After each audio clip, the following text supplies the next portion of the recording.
versus Bears. The Bengals have a fantastic young QB and wide receiver trio, with Mixon able to handle 20 carries with zero issues. The O-line is suspect, but expect the Bears' talented linebackers to be used more in coverage, as their secondary gave up over 300 yards to Matthew Stafford. On the other side, Andy Dalton is aiming for a revenge game, having been the Bengals' quarterback for about 10 years, from 2011 to 2019. The Bengals gave up 350 yards to Kirk Cousins, but held Dalvin Cook to just 3 yards per carry and forced a game-winning fumble. The Bengals should win this game, take the money line. Expect these teams to go over, especially if Justin Fields can find a way to get involved. The Texans surprised everyone by beating the Jaguars Week 1, picking off Trevor Lawrence 3 times, while Tyrod played clean, throwing 2 touchdowns and having 0 turnovers. The Browns' defense just played the Chiefs, and while Patrick Mahomes had 337 yards, 13 points came for the Chiefs in the fourth quarter, with one massive play giving them the lead. The defense knows how to play very well and just made one very costly mistake. The Browns' offense has had over 150 yards rushing and over 300 passing yards.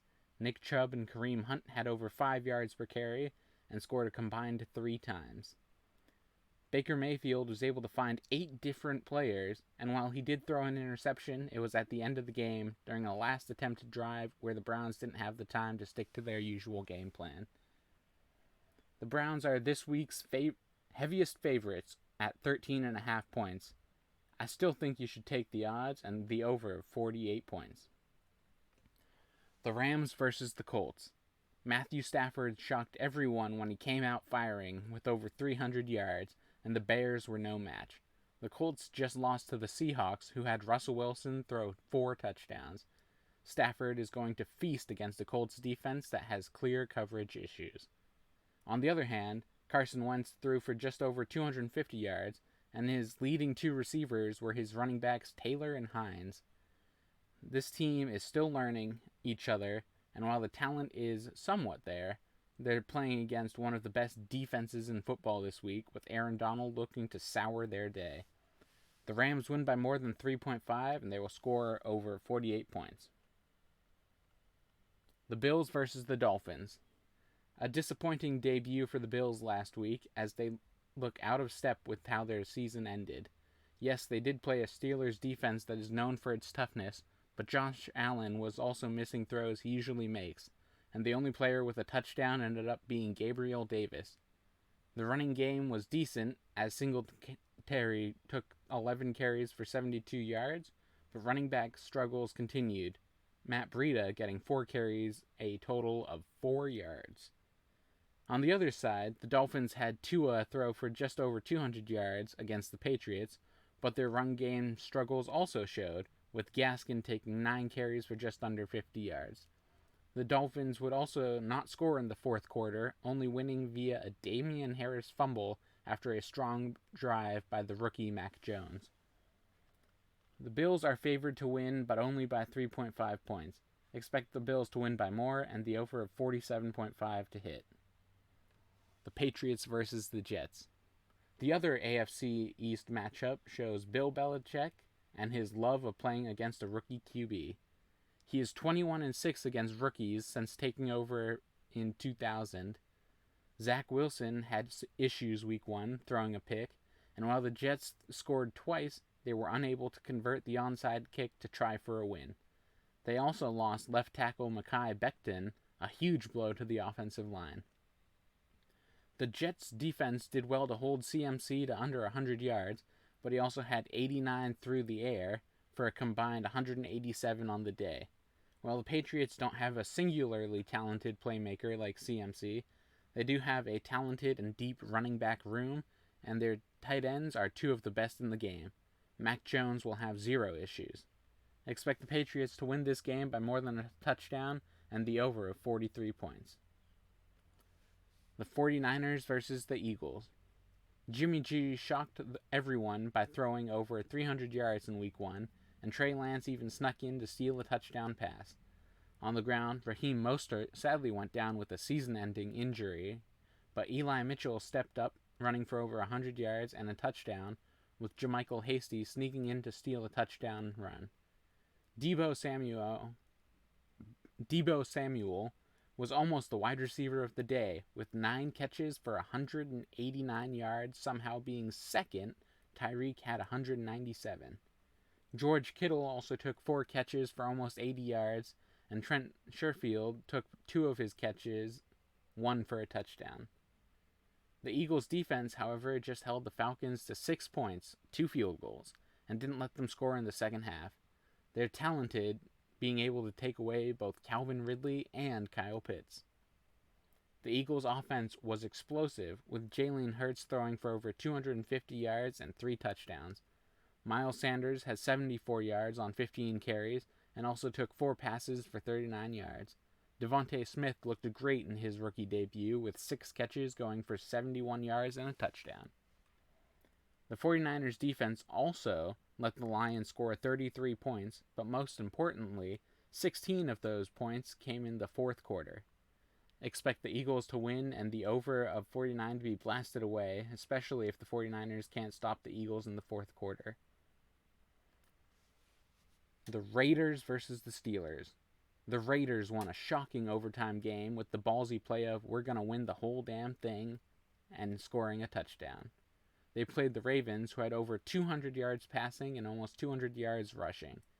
Derek Carr threw for 435 yards, and Josh Jacobs, out this week, had 2 touchdowns, with star Darren Waller getting 10 grabs for 105 yards and a touchdown. The Steelers' defense managed to neutralize the Bills' passing offense, and they will need to do it again here against the Raiders. Big Ben and the Steelers' offense threw for just under 190 yards, and Najee Harris had 16 carries for 45 yards. Juju was the leading receiver with 52 yards, and the Steelers scored 17 of their 23 points in the fourth quarter, taking a blocked punt untouched to the house. The Steelers will need to show they're ready for a good Raiders defense, and the Raiders will need to show that they're ready for anyone, especially after a shorter week. Steelers should win by a touchdown, but expect the under of 46.5 points. The Saints versus the Panthers. Jameis Winston was a star in Week 1, with the Saints starting QB scoring 5 touchdowns through the air.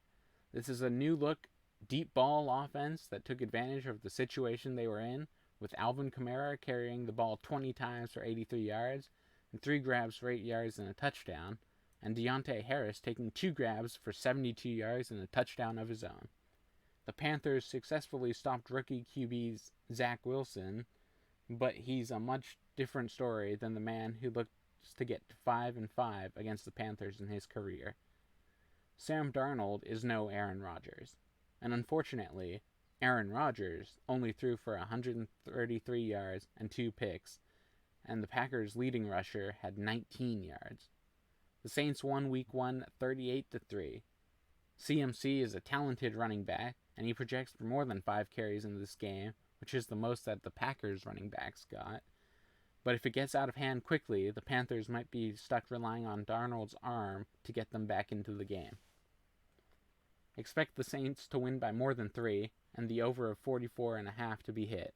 Jameis Winston is looking to do damage, and it looks like he has all the weapons to do so. The Denver Broncos versus the Jacksonville Jaguars. The Broncos had a Week 1 game against the Giants where Teddy Bridgewater threw 2 touchdowns, and Melvin Gordon had a 70-plus yard rushing touchdown. This team lost Jerry Jeudy, but the next man up attitude might allow KJ Hamler and Tim Patrick an opportunity to give Teddy B some open targets. The Jags defense allowed Tyrod Taylor to throw almost 300 yards, and the Texans scored 37 points, so while Teddy B might not reach those numbers, they should still make an impact. On the other side, Trevor Lawrence was inaccurate on roughly 30% of his passes against the Texans and threw 3 picks. This Broncos defense is even better, so maybe expect 4 or 5? This defense has everything looking up for them. Expect the Broncos to win by more than a touchdown and the over of 45. This Jags defense will give up massive points. The Vikings versus the Cardinals. The Vikings had a rough start, losing in overtime to the Bengals, and Dalvin Cook had 61 yards, although he did score a touchdown. On a more positive note, Adam Thielen had 92 yards and a touchdown, and KJ Osborne and Justin Jefferson had 70 yards each. However, they're playing a Cardinals defense that just held Derrick Henry to 58 yards on 17 carries, and the Titans total to 13 points. Chandler Jones also made an almost unbelievable 5 sacks, thoroughly thrashing the offense. On the flip side, the Kyler Murray and Cardinals threw for just under 300 yards, but had 4 touchdowns, and Kyler also took one in on the ground. DeAndre Hopkins had 2 touchdowns on 6 catches, and Christian Kirk had 2 more touchdowns on 5 catches.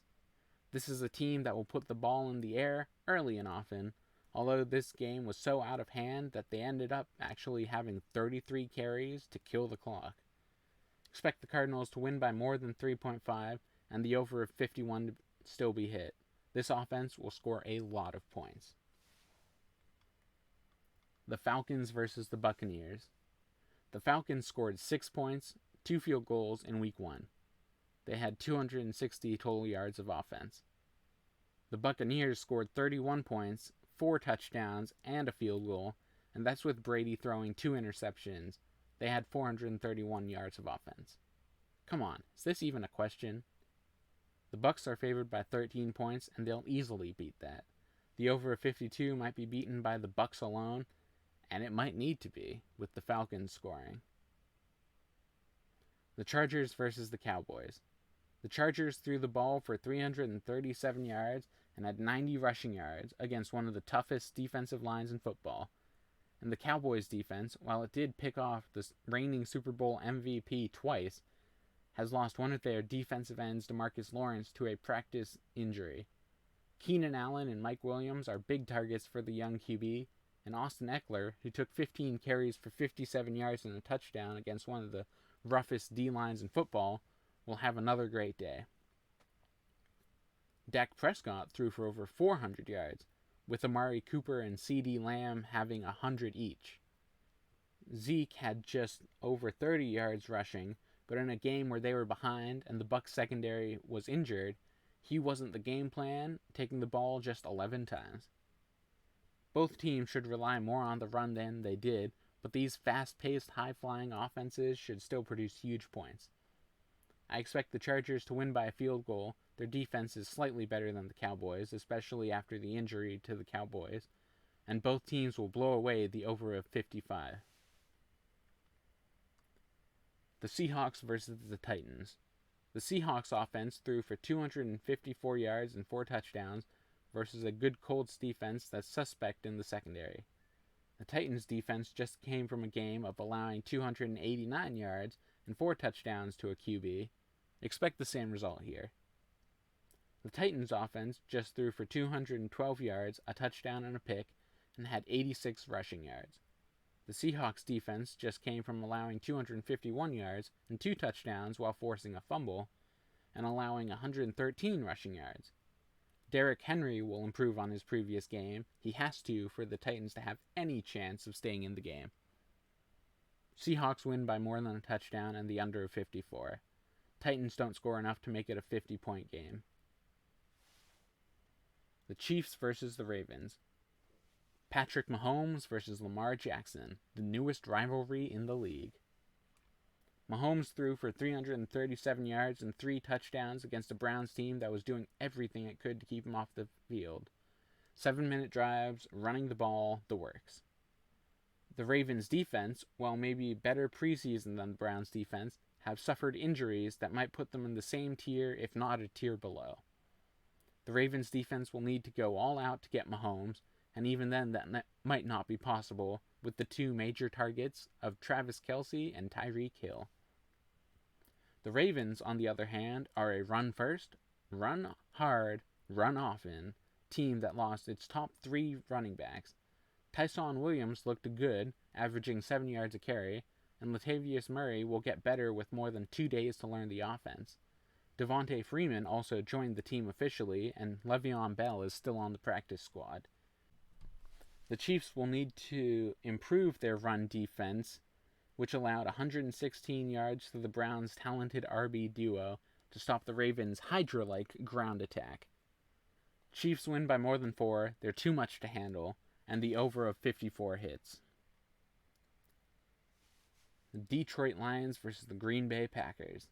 Detroit looks like a new team, with running backs scoring touchdowns and Hawkinson almost breaking 100 yards, and the Packers' defense needs some effort from the offense to keep them off the field. Expect the Lions to not throw 57 passes like they did last week, and instead have more of a rushing game, especially if the Packers are unable to get things going quickly on offense. The Packers, on the other hand, looked terrible in their debut. Rodgers threw more picks than touchdowns and had under 150 yards. Jordan Love ended up throwing the ball 7 times for 68 yards. Rodgers could just as easily throw for 500 yards against the Lions defense that lost its top cornerback, or he could throw for 150, call it a game, and watch Jordan Love take his place. Packers don't cover, and the under of 48.5 hits.